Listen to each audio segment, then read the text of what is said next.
So I've got a new sculpt for some Basilisk self-propelled artillery, pricey Space Marine heroes of the chapter, and confirmation when we're going to get our next batch of big model reveals. Let's talk about all of the new miniature showcases from Games Workshop.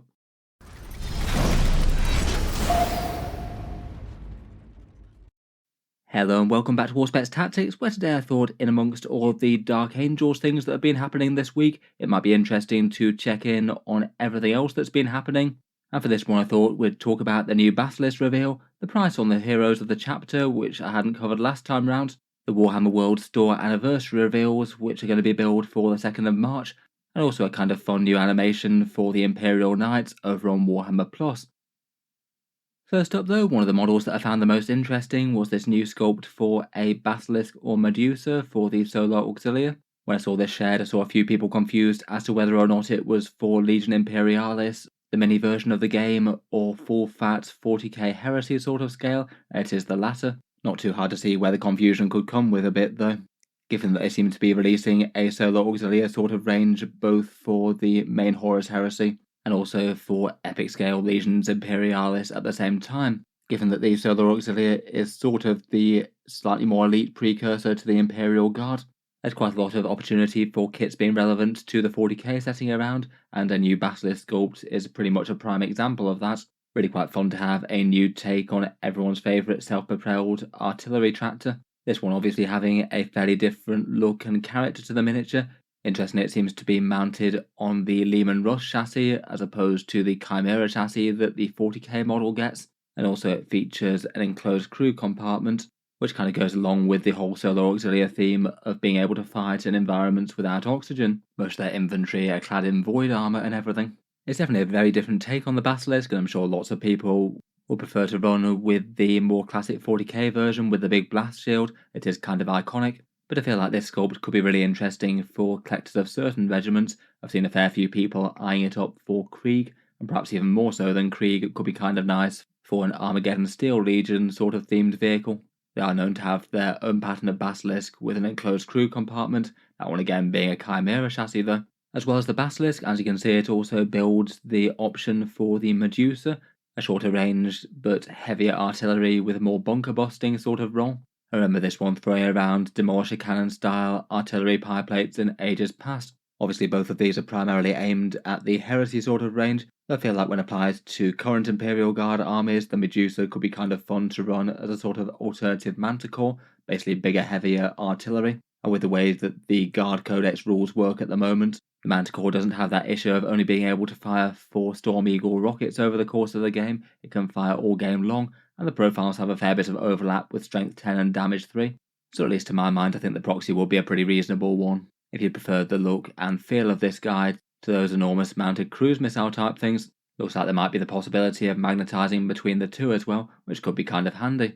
As well as that, the self-propelled Medusa does have Legends rules as well if you use those, though the Medusa cannon itself is still seen in competitive lists with the carriage sort of profile for it, immobile artillery with some pretty efficient firepower. There does seem to be a staple in competitive guard lists at the moment though. That's be really quite a lot lighter than this guy though, who's mounted on a Lehman Russ sort of chassis. I think one of the most fun features about this one is that it's got some interesting details for the crew compartment. I feel like it's always quite a fun themed thing when you get internal details for tanks like this. You've got a couple of people loading the enormous breech of the big gun, with a bunch of artillery shells all ready to be loaded and fired. As with many of the heresy vehicles, you also get some parts for making a tank commander in the top hatch, the choice of getting a stubber on this one. Pricing wise, I suspect it might be somewhat similar to a current era Lehman Russ. It does feel like a very equivalent model. At the moment though, still no confirmation as to when we'll actually get the release of the Solar Auxilia. I wouldn't imagine it's too far away now.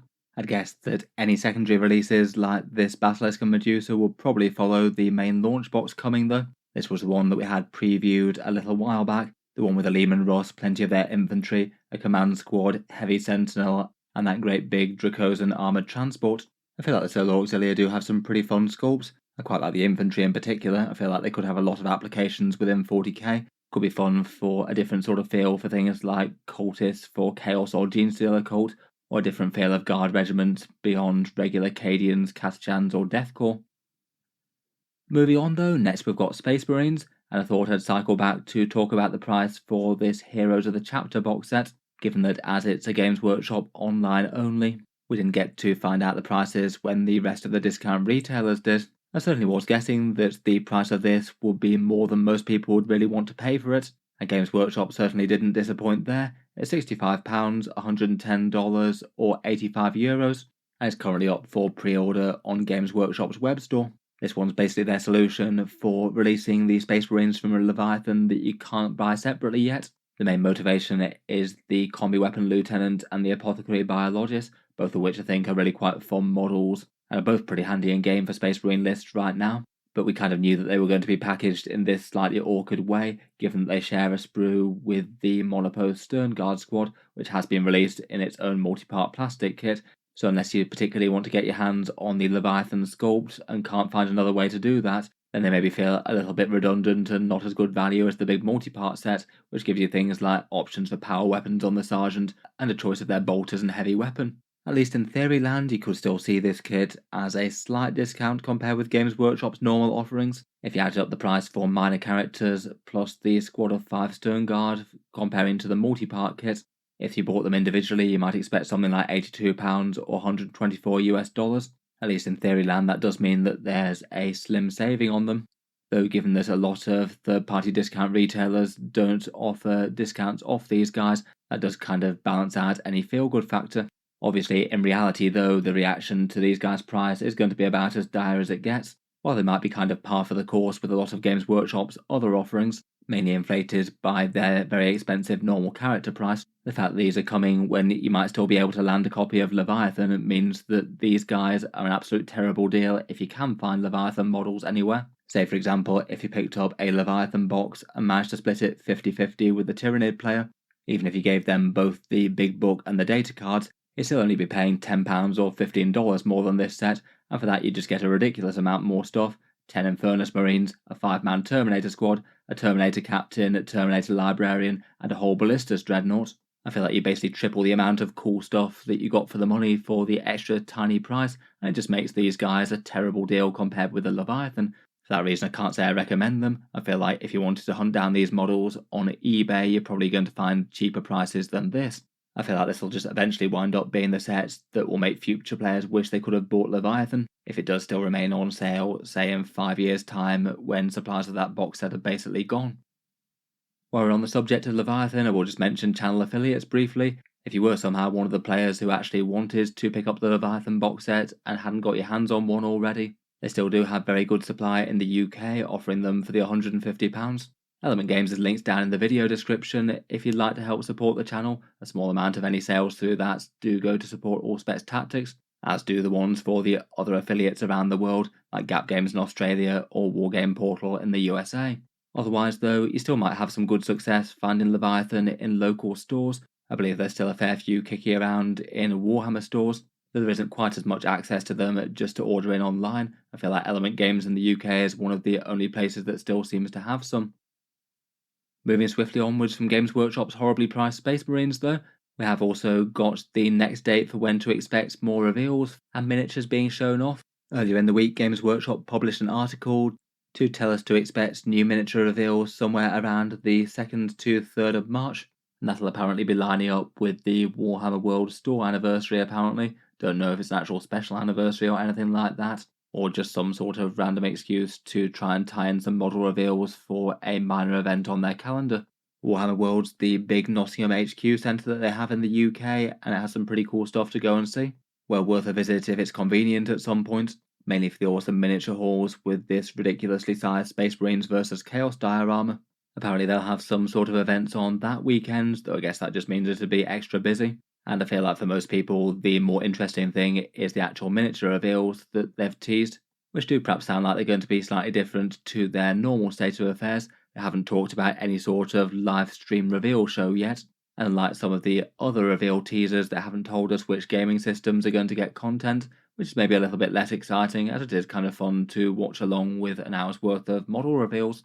At least from this teaser article, they say that they're just going to post the articles online. So I guess we might have to look out sometime, probably on the 2nd, I'd guess, to get some new interesting things shown off. As per normal, they do try and hype up their shows. They say, boy do we have some reveals for you, there's a bouquet of prime reveals, and we've got a load of new miniatures to reveal.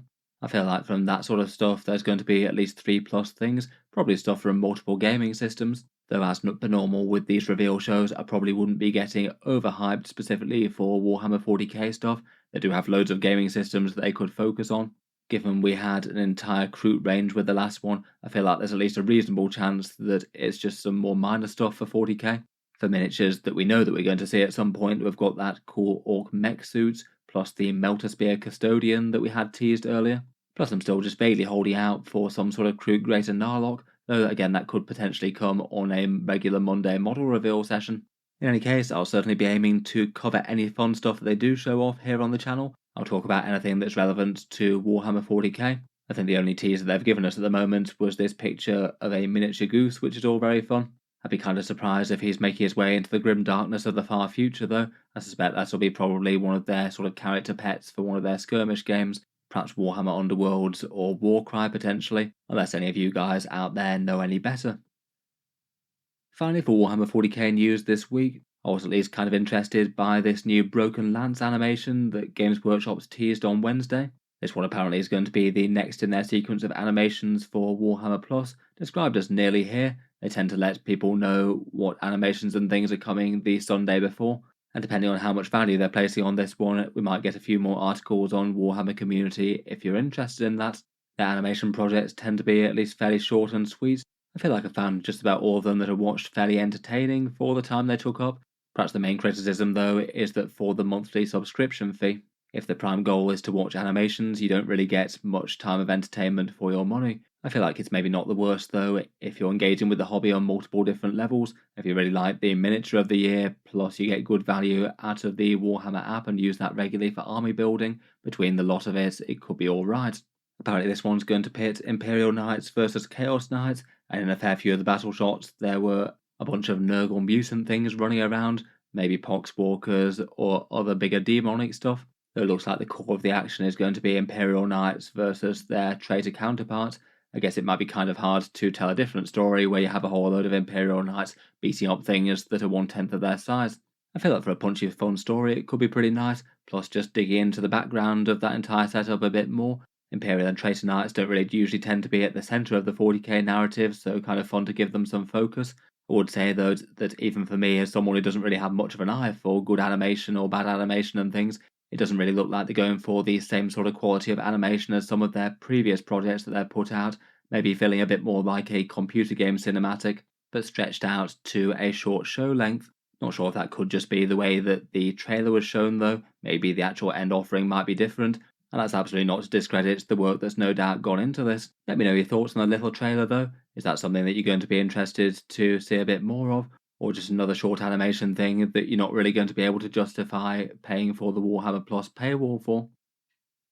In any case, I think we'll leave that there for this one. Let me know what you make of the new enclosed Basilisk, the prices on those Stern Guard and characters, what you'd hope for in the new reveal show, and thoughts on Knights fighting Traitor Knights. Let me know if there's anything else interesting that I've missed. If you've been enjoying them, feel free to subscribe to Auspex Tactics. I'll certainly try and cover Games Workshop's news and rumours as regularly as possible. I do tend to post 40k relevant videos just about every day. Finally, if you have been enjoying all the videos on the channel, I would just like to mention that Auspex Tactics does have a Patreon page as well, and you can find that linked in the video description if you'd like to help support and keep these videos coming. Channel patrons do get a fair few advantages, seeing certain videos early, regular votes to see what sort of things come next on the channel, and automatic entry into the regular prize giveaways with a chance to win some big model kits each month. If any of that sounds good to you or you'd just like to help support, the link is down in the video description. In any case, a massive thank you for listening, and I'll hope to see you guys next time.